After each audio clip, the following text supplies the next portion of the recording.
say thank you. We're dying, we're dying, we're dying, we're dying. We're dying, we're dying,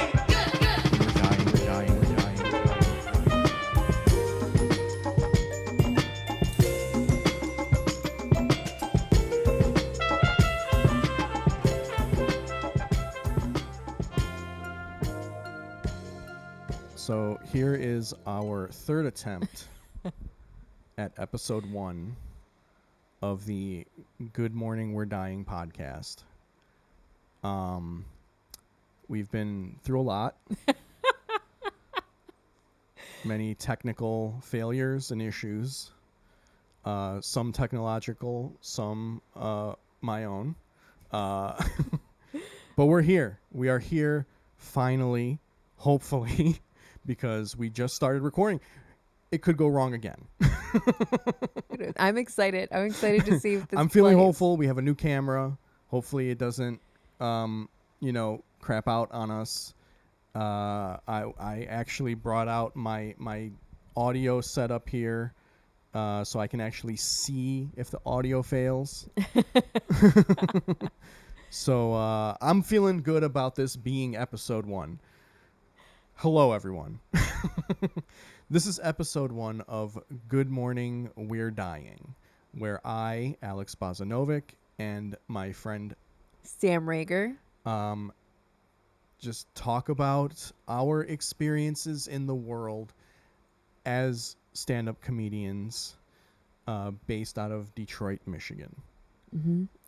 Yeah, things we see when we travel to do comedy, shows themselves. Yep, just being on the road, you see a lot of weird stuff. Sometimes you are the weird stuff. And we will talk about all of that. And it's not going to always all be about stand-up comedy. I don't think either one of us really wants that. I don't think we want this to be a stand-up comedy podcast. I don't think either one of us wants this necessarily to be a comedy podcast. Yeah. But, that's what we do. And so it'll come up from time to time. But, we'll have other things because we're whole-ass human beings. And we have lives outside of stand-up comedy. And we're going to talk about those lives. Mm-hmm. Yeah. And we're the worst at posting clips. Yes. But both of us do not like... I mean, listen, if you are putting up stand-up clips and they are good, hey, I watch them. I like them, Mm-hmm. But that exhausted feeling you get when you're doing something that you don't want to do, but you feel like you have to. That's the feeling that I get when I think about putting up clips of my own stand-up. Yeah. Yeah, I feel the same way. I'm happy that other people do it. I think it brings more attention to stand-up comedy, Yeah. and for some people it brings more people out to the shows Yeah. or encourages them to find shows to go to. But I get so anxious about it, and Yeah. I am so sensitive that I can't stand online bullying, especially online bullying that you can read repeatedly. Yeah, I mean, I don't know. I've been on the internet since the beginning of it. So I think I'm kind of just numb to. I mean, that's not to say that every now and then someone doesn't get to me, but I think I pretty much kind of understand what people are doing when they do that, and I think I've gotten pretty good at just ignoring it, or even just frustrating them with it. A couple months ago, this one, it was I wasn't even looking for this. It was a Facebook post from a Detroit Pistons fan account that I commented on. And some young guy got in, commented under my comment with some snarky thing, some snarky comment. And it was really stupid. It genuinely was stupid. It was a really stupid comment. He clearly was either just trying to trigger me or was just had no idea what he was talking about. And so I just went into troll mode, and I just started troll. I just kept. I wish I could find the thread, but it's kind of unimportant what the back and forth was, because it was just like standard troll, kind of like back and forth. Like I was just twisting everything that he said, like playing dumb and taking the wrong interpretation of what he was saying. You know what I mean? It was like that kind of that classic troll move, And it was funny because like I went and looked at his page, and he posted on his page. He put a post up like himself, and it was basically the vibe of it was like, I'm such a big brain boy. I just like beat this one. I just beat this guy. I out logicked this guy. like I have such a smart big brain that he couldn't even wrap his head around the brilliance that I was throwing in this comment section.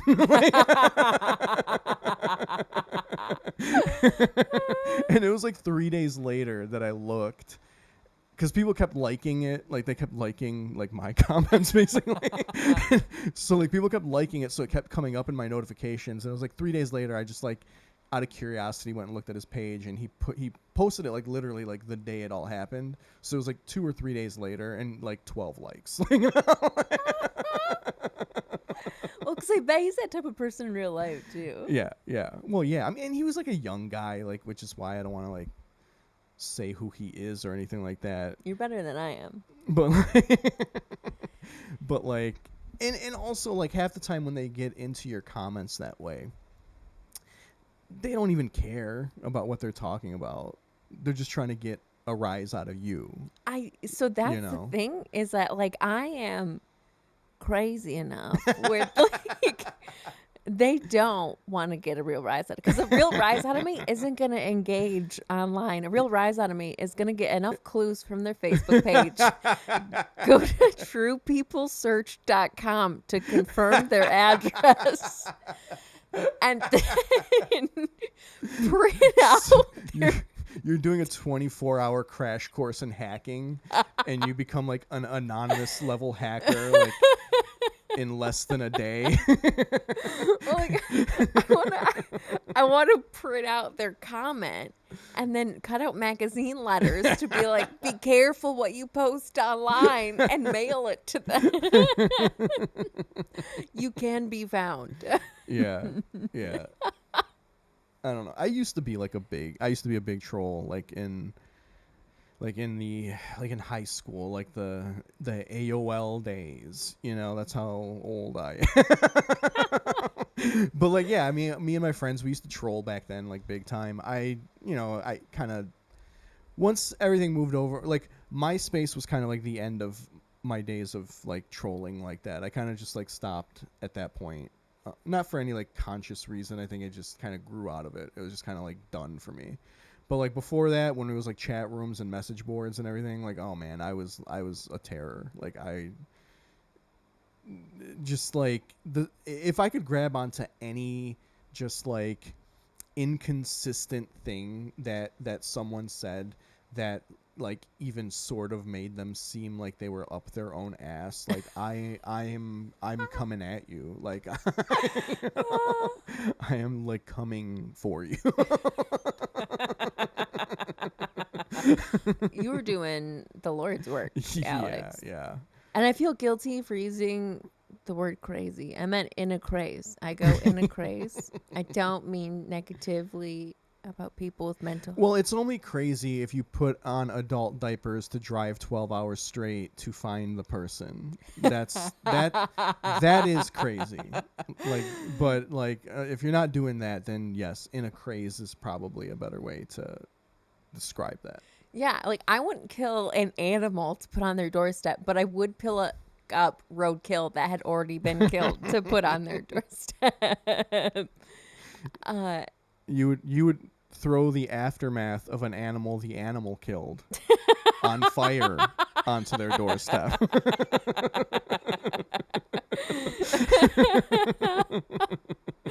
I still haven't told my therapist that I make all these elaborate plans in my head.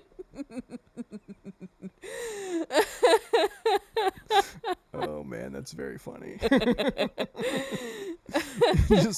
just like a like just a like what you picture like in the 50s and 60s, like before there were computers, that people had to use to store data, just like a building of file cabinets. That's like your brain of plans against your enemies. Oh, that is spot on. Like It's just like a 50-year-old man pushing a cart. Like anytime you try to access one of them, he just goes to, he knows exactly where to go. He pulls the right drawer out, goes to the right spot. That's what's going on inside of your head. Yeah, and so people are like, "You're so quiet." And it's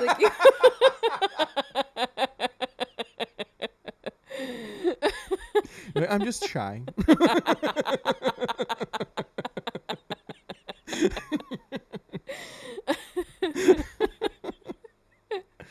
Oh man, that's so funny.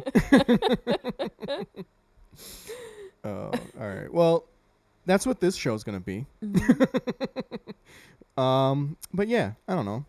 Do you what has been poking at your craw? Is that a saying? I don't know. Is that a saying? yeah. So the last. I feel like that's not a saying. I feel like you're just being nice to me. I feel like I just made a thing up. We can add it to Urban Dictionary before this comes out. You know what? It's going to be a couple weeks before this actually does come out from when we record it, so like we have time. Poking at your craw. That's the new saying. The last 3 first episodes that we've recorded, I've had ear issues going on. And that's incredible that they are still going on. Yeah. Because the first episode, this is the third try, but the first episode was actually 4 weeks ago. Or the first crack at the first episode was 4 weeks ago. And I had 2 ear infections, same ear. And then a week later, they found fungus in there because it turns out antibiotics just paved the way for like killing everything, leaving the fungus room to grow. You know what? Thanks, modern science. You know, thank you for lying to us and abusing us. You know, fanning the flames. Which let's clarify. I mean, we already clarified on the 2 episodes that failed, but they don't know that. So let's clarify. 2 ear infections, same ear. Mm-hmm. Not both. Not one infection in the left and one infection in the right, but like 2 infections in the exact same ear. And it is, I can't hear, and I miss hearing, and the fungus persists. Though it is, fungus is resilient. This is the 2nd week of powder that they had to put in my ear. Next week, I'll have to switch to oral tablets. I mean, how does like fungus get into your ear? Like, is it like athlete's foot? Like, is that like kind of the same? Maybe. I'm gonna be honest with you. I have itchy ears, like dermatitis in my ears. Okay. And I will itch it with anything. Like, if it can fit in my ear, like I am... So you're like mushroom spores, just like, right? Never borrow a pen from me. I will say that.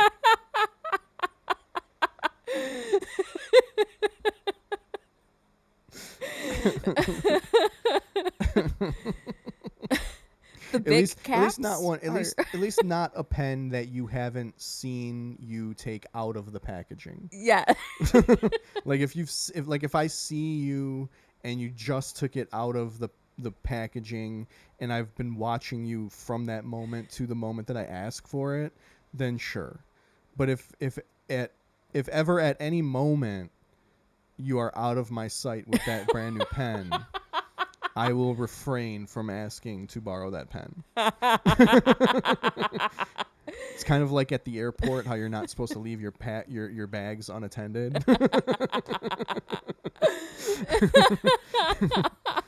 Same thing with pens around Sam. So, I may have accidentally given myself a fungal infection. But I also heard a lot of people have like low-key fungus in their ears a lot, and they just don't normally grow into anything larger. So I could have just had that confession for no reason. Also about the pen thing. It could be completely unrelated. um, uh, so there's also a little hole in my eardrum. That she's like, it may heal, it may never heal. We could try to use cigarette paper to fix it. So like they're literally going to cover your eardrum with like zigzags. Is that what? Just a little like lick. Just like a little lick. Oh man. It is all Blue Cross Blue Shield will pay for. The American health system. Just cover it with a zigzag. I'm pretty sure I need like 8 staples. Zigzag, that'll take care of it. Zigzag, it's paper. It comes from a tree. It's organic material. It'll just blend right into your skin as it heals, you know? We're doing biomedicine right now. That's exactly how she described it. It definitely, man. it sounds like a back alley doctor, but we'll see. It's like the most universal soldier thing I've ever heard. All right. Well, so have they given you a like? I feel like the last 2 times you didn't really have a timeline for like when this would heal. Mm-hmm. Like, do you have a timeline yet? No, she told me to be patient with it, which is hard because like when we're doing comedy, when I can't hear out of one ear, if there's any ambient noise, I can't. It makes it really hard to hear out of the other ear. Yeah. So I did not realize that like if I try to do crowd work, it is useless because I can't hear what the crowd is saying. Yeah. Speaking of ambient noise, I forgot to turn the fan off again. It's fine. Whatever. It'll be fine. I barely heard it in the headphones when I was. That's good. When I was testing audio. We're breaking down the fourth wall on this podcast. You know. Very, very, very high effort podcast, as you can see. So I did a show yesterday, and I still have the makeup on for it, which is why I have the walk of shame look. But I was like trying to do crowd work and was failing terribly because I kept on having to ask them to repeat themselves like louder, a little louder this time. Hey, you! What do you do for a job? What? Huh?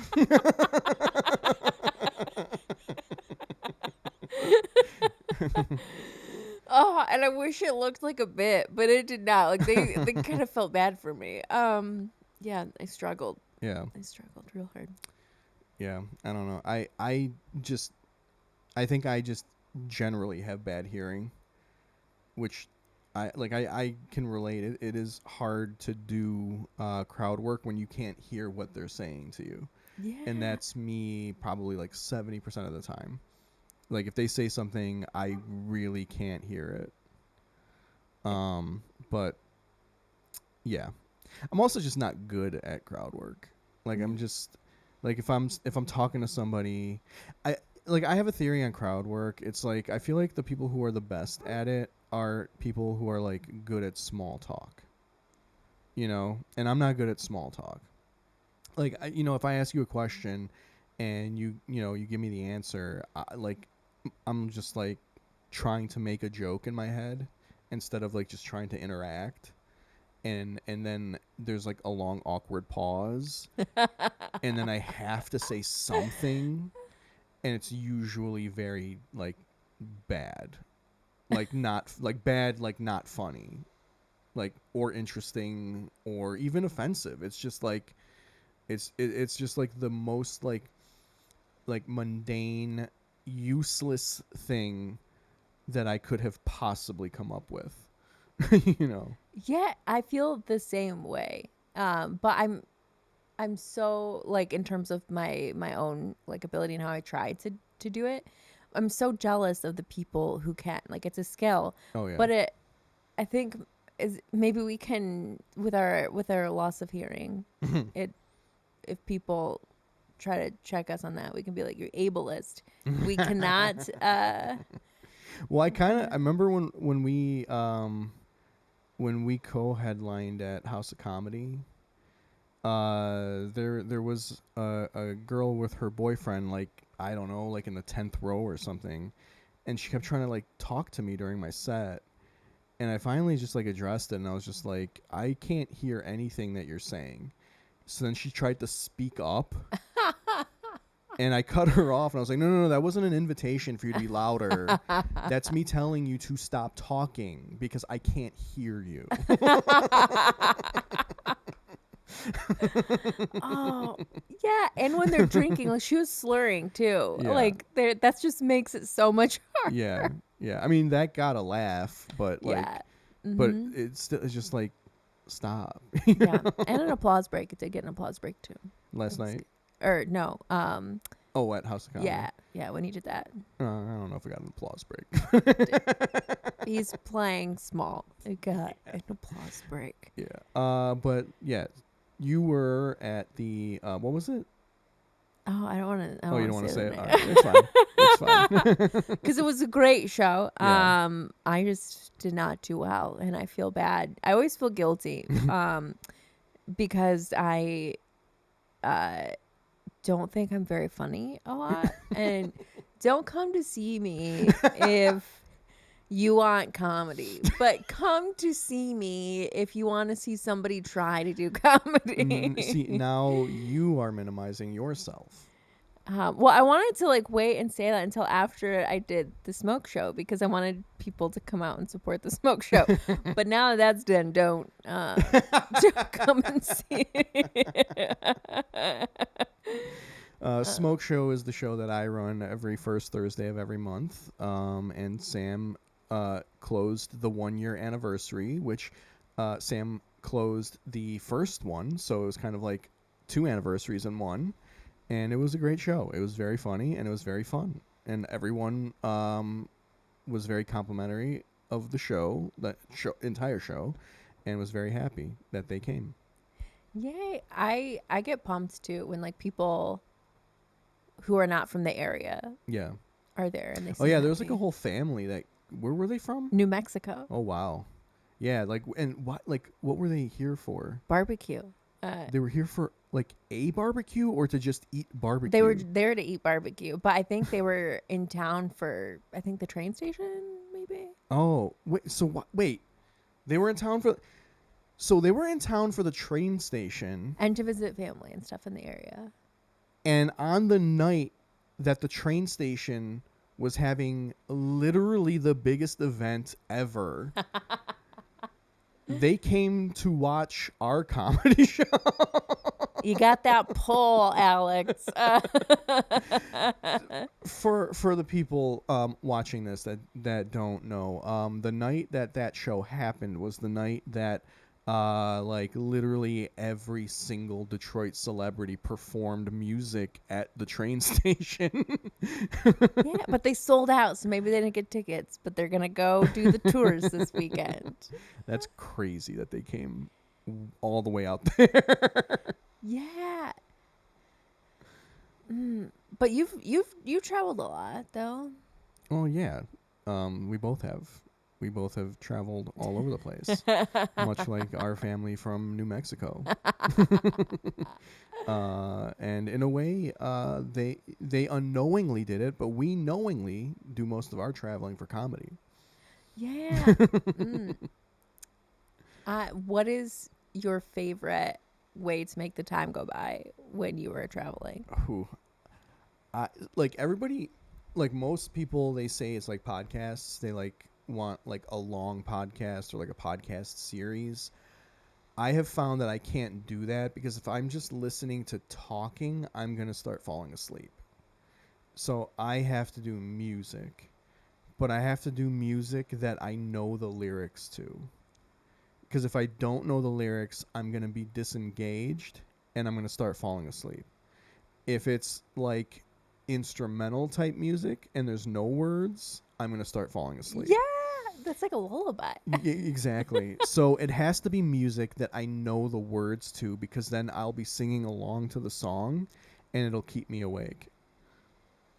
I want to hear you sing along to. I mean, you don't have to do it now, like, but I want to. I want to hear you sing. I don't think I've ever heard you sing Oh, before. yeah. No, you'll never hear me sing. That'll never happen. Did you not hear my elaborate plans earlier in the show? I'm gonna hear you sing, Alex. Oh, shit. I've been filed away in the file cabinet. But yeah, that's kind of what I need to do. I have to have I have to have music that like I know the words to.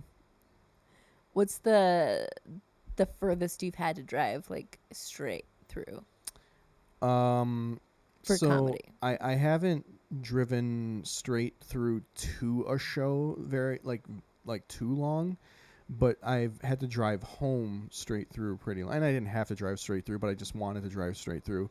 And that was when I came home from Kansas City last year. That was like 11 hours. I just didn't want to. I didn't want to stop. I just wanted to like get home. So like when I left Kansas City, I just all the way home. And you listen to the music? The lyrics? Yes, of course. Lots of like 90s hip hop that I was listening to in high school. Yeah, I think we're lucky in terms of distance from things. Yeah, it's like, not too bad. Yeah, because like Pittsburgh is like only 4.5 hours. Cleveland's 2.5. Indianapolis 4.5. Yeah. Cincinnati's 4. Toronto is 4. If you don't count like the time spent at border. Yeah, I don't. How far have you traveled? What's the furthest you've traveled? The furthest I have had to drive for straight, I would say 14 hours. Where was that? That was in just outside of St. Louis. Okay. Yeah, I think that's the furthest I have driven. I did a turn and burn.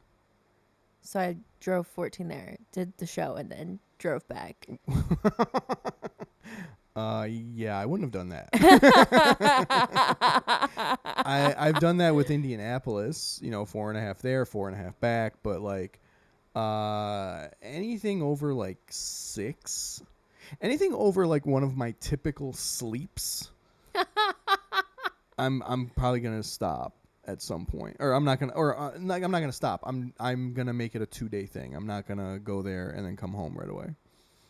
Especially like since, shows are usually late and you're gonna be driving home late. Mm-hmm. I don't want a 6-hour drive starting at midnight. Yeah.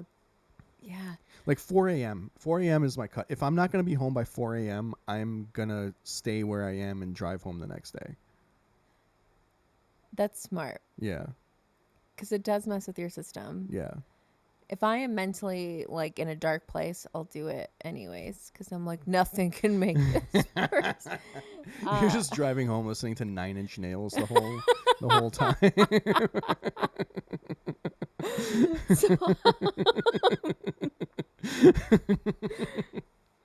I've been like wanting to talk about on stage, but to help keep me awake, I used to call my dad because my dad was like bedbound, and when you get bedbound, you just have it messes with your sleep schedule a lot. Yeah.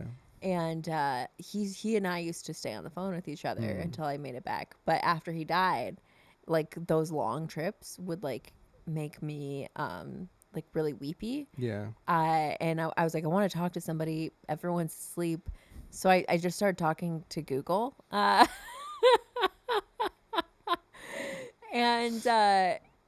it's been helping me with like open-ended questions, like to be able to ask them more. So wait, what are you talking to Google about? So a lot of times it's like my worst fear. So I'm like, hey Google, which state has the worst traffic accidents? Hey Google, how many deer accident fatalities are there in Michigan each year? Um, which state has the highest amount of drunk drivers? What's your sign? What is Google's sign? Google is a Virgo.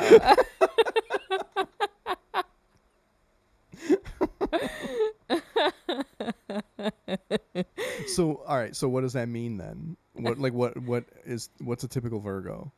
I Like, I don't know any of these things. I didn't look up the characteristics of that, but I was like, yeah, Google seems like it'd be a Virgo. Like this is, uh, yeah. And then I can tell. So I'll ask it a bunch of questions in a row. Yeah. And when I first start asking it, like, "Hey Google," it like automatically like pops up like "Doo-doo," and waits for my question. But after like the eighth or ninth question, there's such long pauses before the doo doo. Google's just like, oh.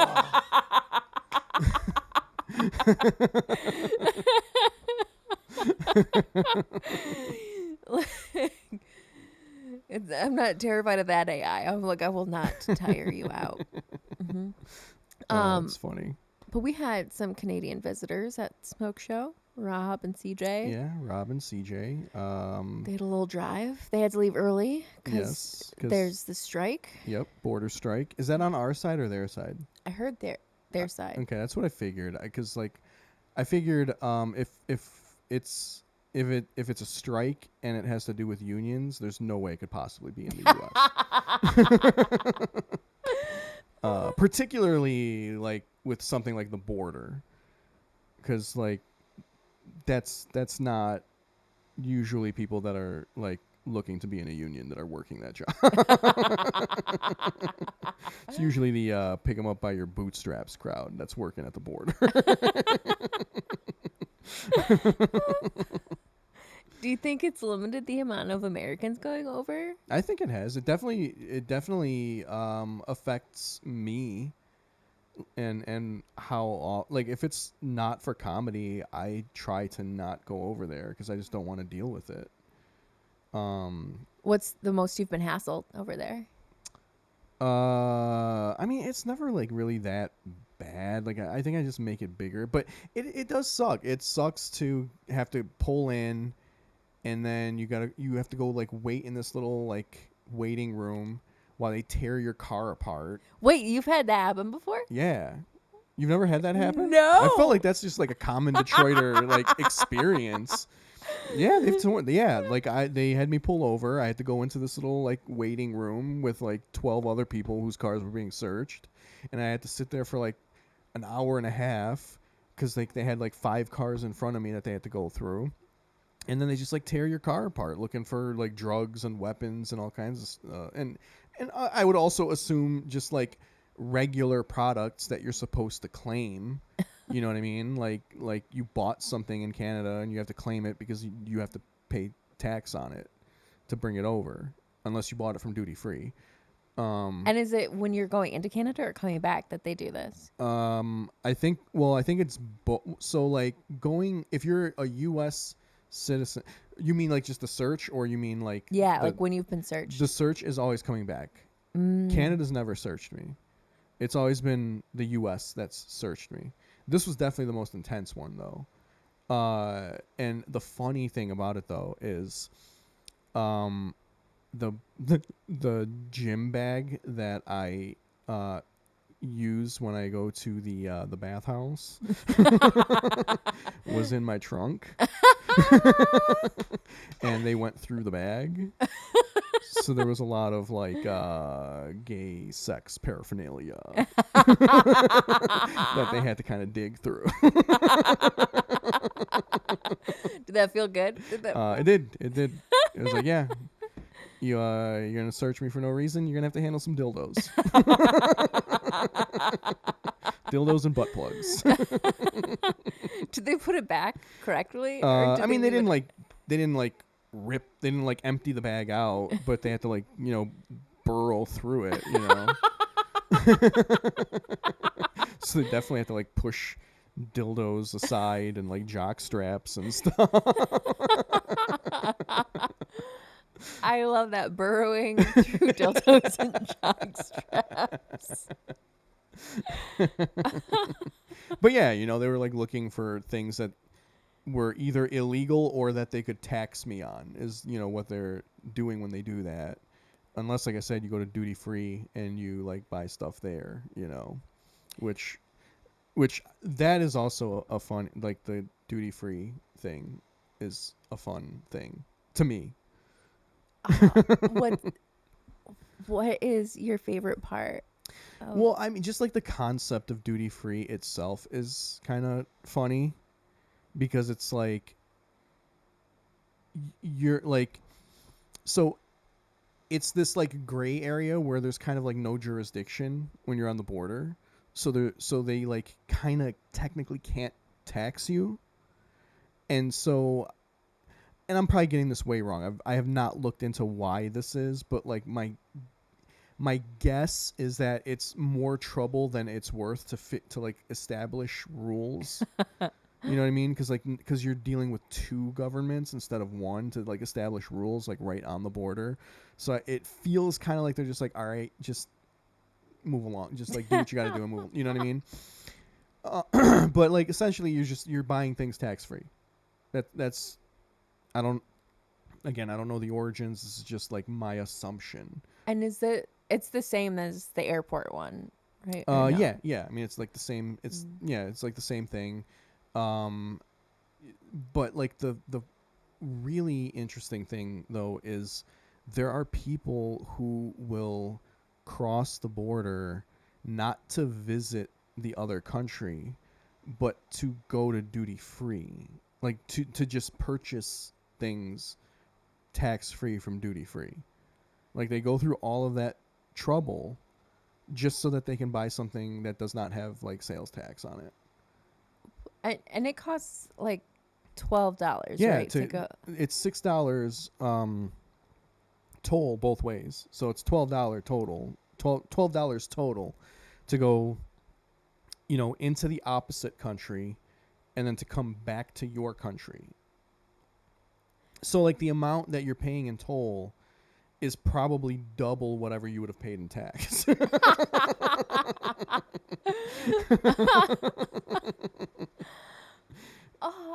And it's just it's very funny. Like I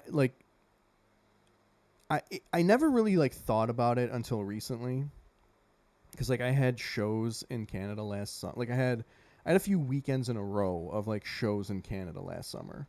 And so like I had a few weekends in a row of stopping at the duty free back into the US to exchange money. And it was like, I think it was like 3 times or maybe 2 times, I can't remember. And both times or all 3 times, I can't remember now how many times it was, there were, one of the times there was a single man, I would say probably in his 40s. And the other times there were families. So, and the families could have been like mom, dad, kids, mom, dad, grandparents. Like the combinations were wide. It wasn't just like mom, dad, kids. That wasn't just the combination.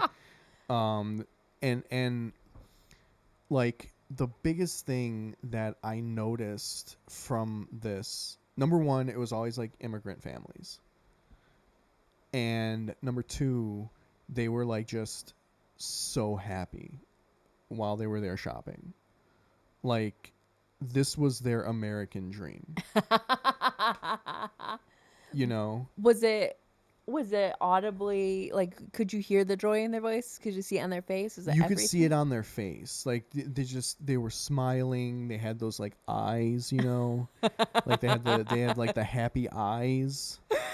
Like it was like they were at a high-end mall, but like not having to pay the tax of shopping at a high-end mall, because particularly the duty free on the way back to the US, because that's the one that the Canadian side runs. That one is like kind of nice at the tunnel, at least. Mm-hmm. That one's like kind of nice. It's almost like an Apple store. It's just like all white. It's very clean. It's very like kind of clinical.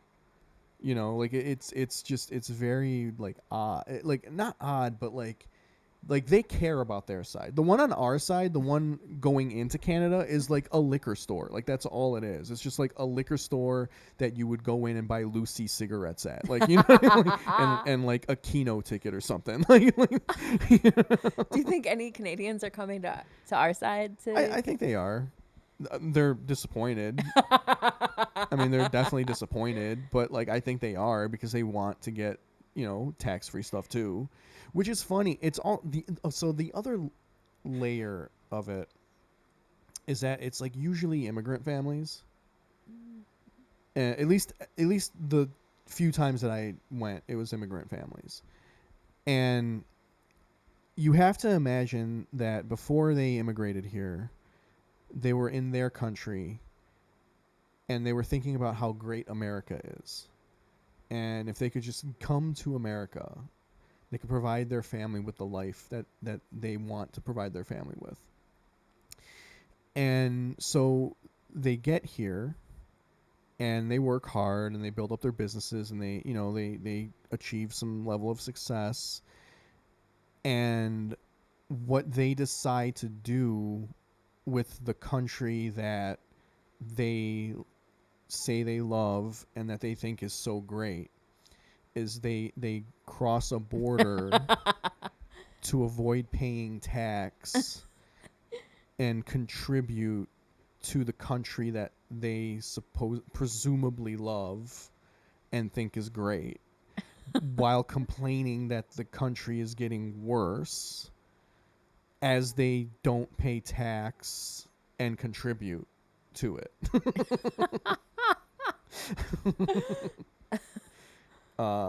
So yeah, I mean it's kind of incredible. And but like it's just there's just like so many different like layers, cuz just the happiness that you see. Is it just from the people or the people working there? The people working there too, like the at least on the Canadian side, the Canadian run side, that which is the side coming back to the US. Like they were walking their customers around the store not like they were customers, but like they were clients. You know, like they were taking them around, showing them all the products, really selling them on the products, telling them about the quality of the products, which I mean, it is, they're not selling like knockoff stuff at the border. Like they're selling like, you know, designer stuff on the border. Do they get commission?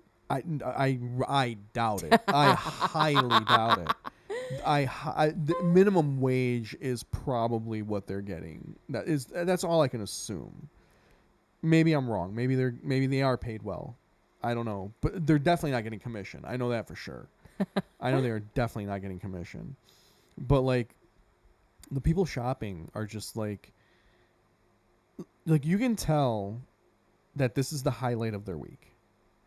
You know, like they've been working at their party store, liquor store in every other part of the country other than Michigan. We don't, you know what? Michigan has like weird shit. Like we call liquor stores party stores. We call soda pop. Yeah. We call diners Coney Islands. Santiago had to like explain to a lot of his friends like what a party store is, and he's like, it's like a bodega. Yeah, it's just a liquor store. That's all. It's a bodega. It's a liquor store. That's all it is. But anyway, this guy, he's in this duty-free shop.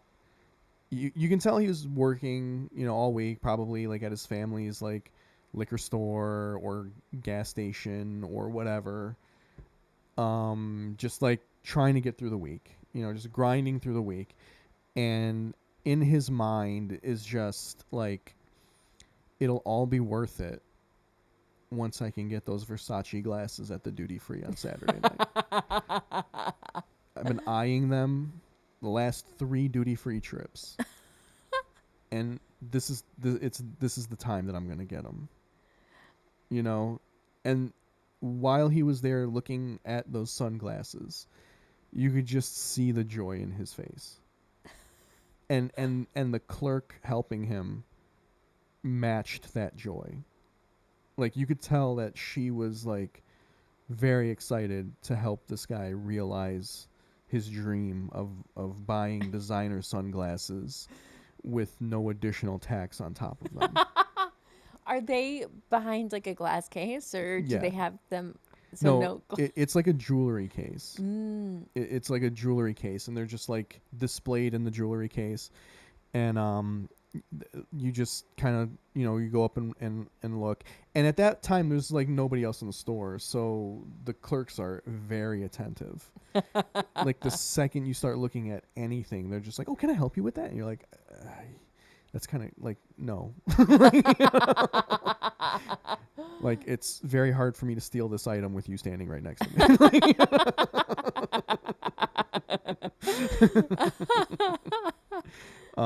But no, I've never stolen anything from a duty free. Okay. On the record. I'm not, honestly, I was never like much of a shoplifter. Like even as a kid, I never really stole anything. I stole one thing. What was that? I was at Kmart with my mom one night, and I was going through the toy aisle, and I noticed an opened pack of football cards, and so I went and started looking through the pack, and there was a Bo Jackson card in there, and so I put the Bo Jackson card in my pocket. Did you feel guilty? I did feel guilty, and it was all like it was not worth it because by the time I got home, having that card in my pocket for so long, it was creased. So it was all for nothing. But anyway, back to the duty free. But yeah, you know, like in like the families that are there together, it's like, you know, the kids are running around, and they find something and they're like showing it to their parents, and their parents are acting all excited, and it's like this like bonding thing. So like, you know, like it might sound like I'm shitting on this, but I'm not. Like it's like I'm like envious. Like I wish I had something like that brought me that much joy. Have you ever gone to the duty free just to people watch? No, but I probably will start. And you only gone at night after shows? Yeah, pretty much. I've never really like well, I mean, I should take that back. I go in on the way in to exchange my money to go from like American to Canadian, which is why I stop on the way back, is to go back to American if I have any left, you know. Is the vibe the same both times a day? Um no, it's not, because during the day it's busier. There's more people in there like during the day. Are they equally happy though? I don't I think it's different. So I think possibly they are, but it's not as visible, because if they're coming across during the day, they're not going there for the duty free. They're likely on some type of trip, or they just have some purpose if it's during the day. But if it's at like 2 a.m., they are very much so there for the duty free. Like they're not there for, you know, they're most likely not. They don't have like an objective in the country that they're going to, you know. Is like every aspect of the Canadian duty free pristine? Yeah. Yeah. Like the bathroom was like, Wait, you went to the bathroom there? yeah. I didn't even know that was an option to be able to like. But if there's traffic in the tunnel and you're like, oh crap, I wish. Oh yeah, you just pull into duty free and you just use their bathroom. It's like a truck stop, but like fancy. You know, if truck stops were for like limo drivers instead of truck drivers. You know, like that's what like the duty free kind of is. But yeah, like the bathroom is like very clean as well, and also makes you feel like you're on a spaceship in the future. Because like the faucet over the sink is all in one: the soap dispenser, the faucet, and the hand dryer. It's like all right there. So you just walk up to the sink and you go soap, wash, dry. And it's just like, am I in Japan? Like, what's going on? Like, why is Canada so much more advanced than us? Like, this is insane, you know? Yeah. Oh, Like, how do they get that and duty free? Oh. probably from all the designer glasses sales, you know? Probably turning a profit over there. Is it a one stall bathroom? No, there's a handicap stall, a regular stall, and then like 2 urinals in the men's room. I don't know about the women's room. I haven't been in there. Do you think somebody has had sex in the duty free bathroom? Oh, most certainly. There's no way they haven't. I mean, it's like perfectly set up for it. Like, it's perfectly set up for it because like the entrance doesn't put you right into the bathroom. Like, it's kind of like you got to come around, so like you can hear people coming, so you have more than enough time to like kind of get it together before they get into the bathroom. So like for sure people have had sex in the duty free bathroom. Oh, that's brilliant that you can hear the people coming. And if somebody needed to wash up more than just their hands in the sink, does that high tech design leave room for that? That could maybe be the one flaw, because the sink, as I remember it, now this is like a year ago, so maybe I'm misremembering, but as I can recall in my head, the sinks were kind of small. They were kind of small. They were like, I don't think you could get you know, body parts that couldn't just come in from over the top into this sink very easily. Like, I don't think you're like rinsing your feet in there like too easily. You know what I mean? Which could be the next step that the duty free needs to take, is add showers. Yeah, they could non-taxable showers. Yeah, exactly. I would go over there for some non-taxable showers. That would be my way of supporting my country. Is the person on staff at night the person who has to ring people up and keep the bathrooms clean? That's a good question. I don't know. Just because it's Canada, I would say no, because I feel like Canada still kind of cares about their workers a little bit, maybe. Like, I'm not saying that they're like perfect, but I think that like Canada is at least still trying to put up the illusion that they care, where we over here in the States have kind of just said, figure it out. Yeah.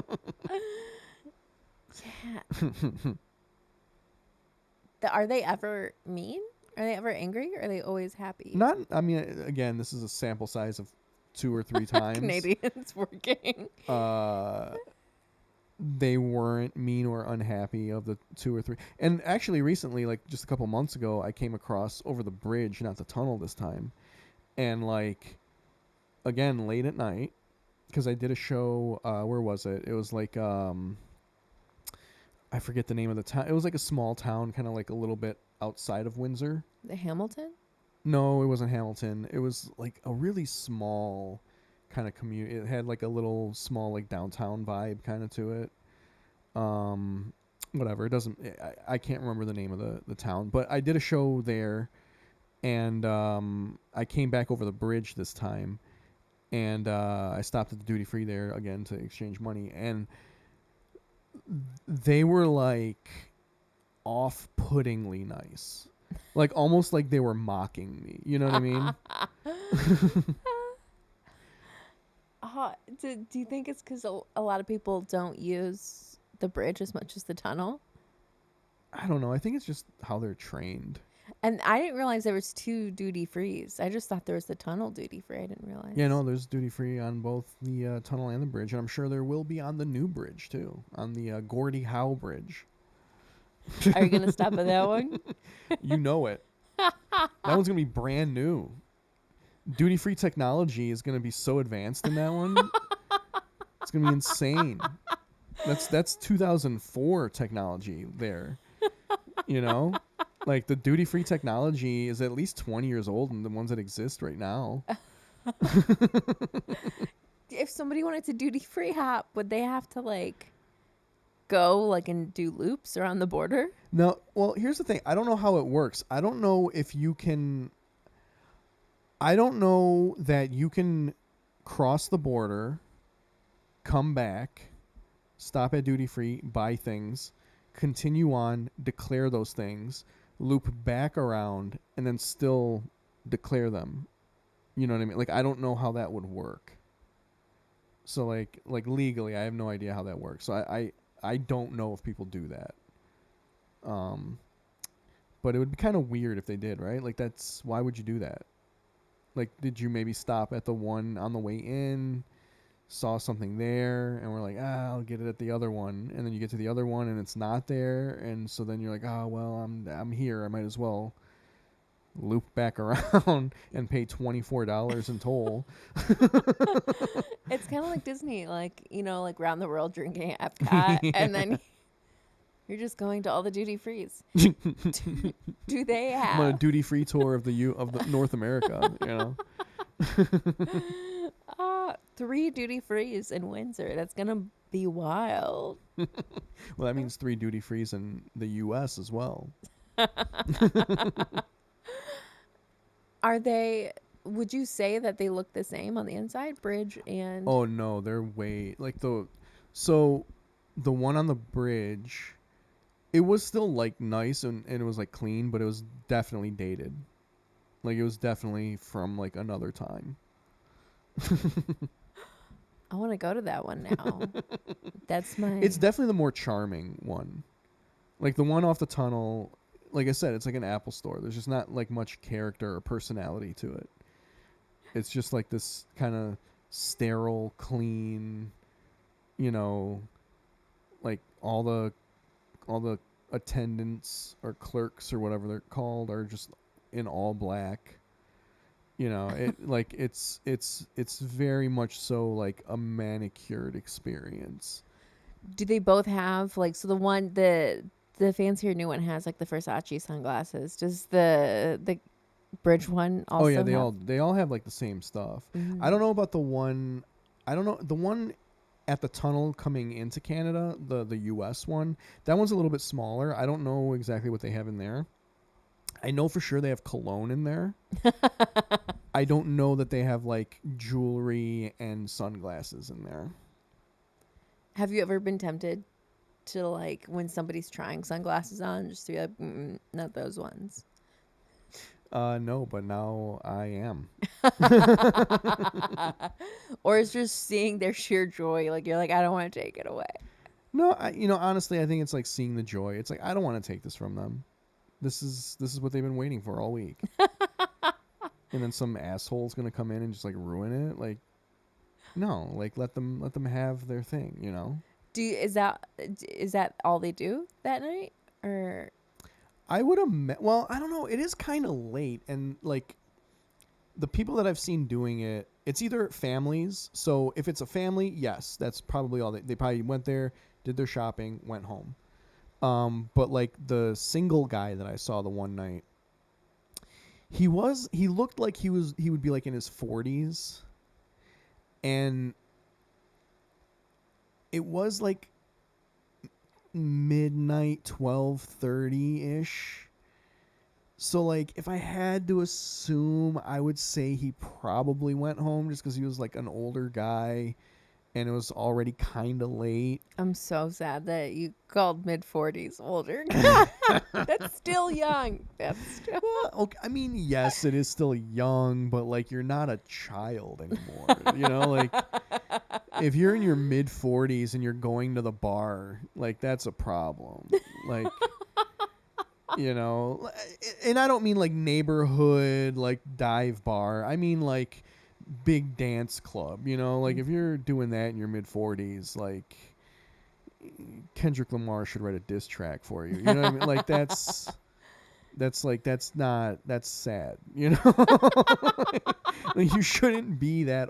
Like I will give you 32, up to 32.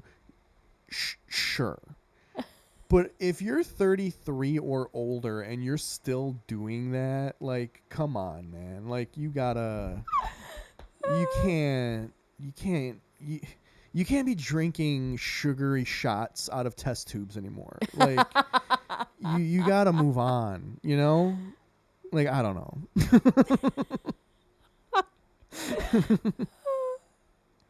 I wish they had. Well, I don't know. I wish they had that for older adults, like a Like how they had teen nightclubs. yeah. Have geriatric nightclubs. Just electrolytes and And oxygen tanks. And IV drips.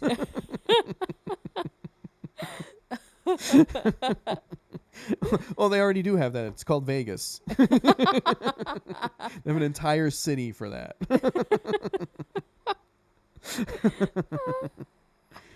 Oh man. But yeah, that was. And you think they go home after instead of go? You don't think they're gonna take their new sunglasses on a cruise of the coolest nightclubs? I mean, it's possible. I guess maybe I want to assume that the 40-year-old man is going to go home and not try to like hit on 22-year-old girls in like a nightclub setting. If they're younger, then I would imagine that they would leave the duty free and probably go somewhere. But like, I don't know. Do you think they're the type to wear the sunglasses at night? Or Oh, they're definitely wearing those sunglasses on the way back home. They're for sure wearing those as they drive home. Like, they're no doubt wearing those as they drive home. And when they ask them if they have anything to declare, they just kind of like look at the border agent and then let the glasses slide down their nose a little bit, and they're like, "You're looking at it."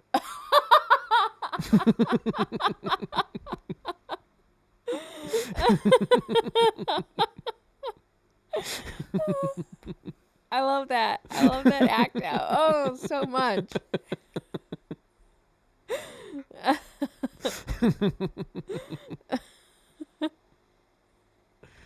don't know. But yeah. Do you have any shows over there coming up? In Windsor, no. I'm not going back to Windsor for a little bit. I'm kind of keeping my eye open for when they announce the festival again. Mm-hmm. I'll probably submit to that again. I don't know if I'll get in again. I did it last year, so they might not, because they might want new people or whatever. But I mean, I'll still submit. It's fine. I don't mind supporting their festival. Yeah. It was fun last year, and I wanted to keep going. So. And their scene is growing a lot. Their scene is great. They like the Windsor comedy scene is so much fun. Like, every show is like so much fun. I remember it didn't used to be that way.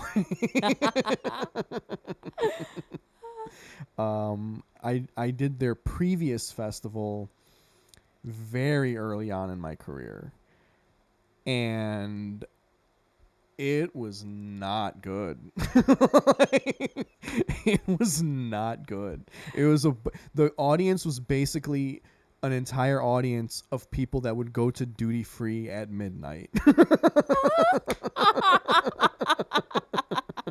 So filled with joy. They were filled well, they were filled with joy until I did my set, and then they were not filled with joy anymore.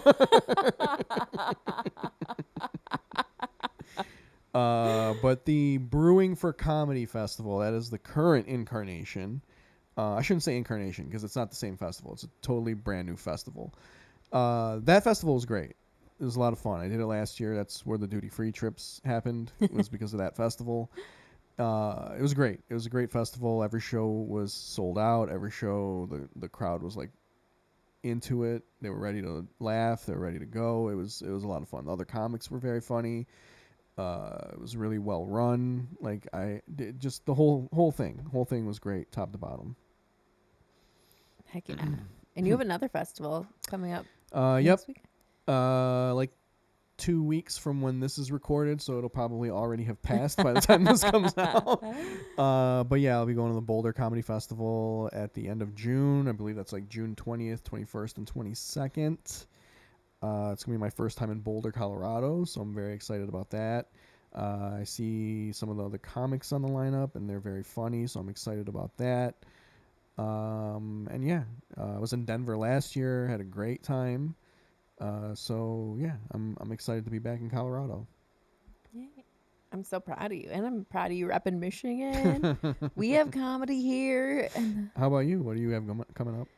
I have Dr. Grins the last weekend in June. So it might have already happened by the time this comes out, or maybe the week of. We'll see. That's right. Who are you opening for? Guy Branum. Oh, nice. Yeah, Mm-hmm. yeah. Guy's really, really cool. I opened for him like before the pandemic at like 313. It's 313 Comedy. It's a Sunday showcase here in Detroit. That's wild. The audience members got to see him in such an intimate venue. Yeah. It was a great show too. Like it was a lot of fun, and he's like super cool. Oh, that makes me, because I get so intimidated. Yeah, his stage persona is not his like off stage persona. He's like very nice off stage and like a very just down to earth kind of guy. That makes me happy. Won't be bugging him too much, hopefully. Yeah. What were those dates again, just in case this does come out in time? June 26th through the 29th. Yep. Dr. Grins, Grand Rapids, Michigan. Mm-hmm. In the Bob. Nice. Anything else or? And then in August, I am doing the Crosstown Comedy Festival, or Cross City Comedy Festival in Cincinnati. I'm closing out one of the nights. So. Nice. At Commonwealth Sanctuary. Nice. I love Cincinnati. I was there first time like a couple months ago, I think. It was a lot of fun. It was very fun show. The comics were very fun. I already know a bunch of Cincinnati comics that have come like up here. Yeah, they have such a strong scene. Yeah, and you were just with Faith last month, right? What was that? You were just with Faith last month? Oh, yeah, at Middle Ground. Mm-hmm. Yeah, their scene is like, it shouldn't be as good as it is. Because Cincinnati's not like a huge city.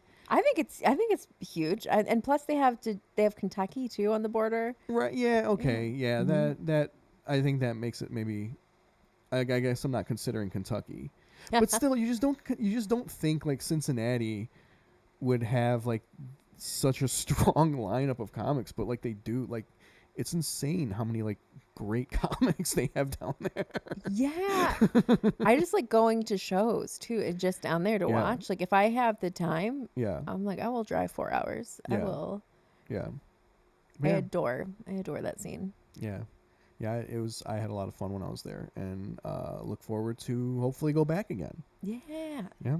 But yeah, I think that's an episode right there, right? We did it, and we did it. It looks like the video is still rolling, so I think we still have that. Yeah, still rolling. Audio still rolling. This one might happen. Yes. Third try, episode 1. It's gonna be the name of the episode. Third try. Rule of 3. Yeah. Hopefully episode 2 doesn't take 3 tries. All right. Yep. That's it. We will see all of you guys next time.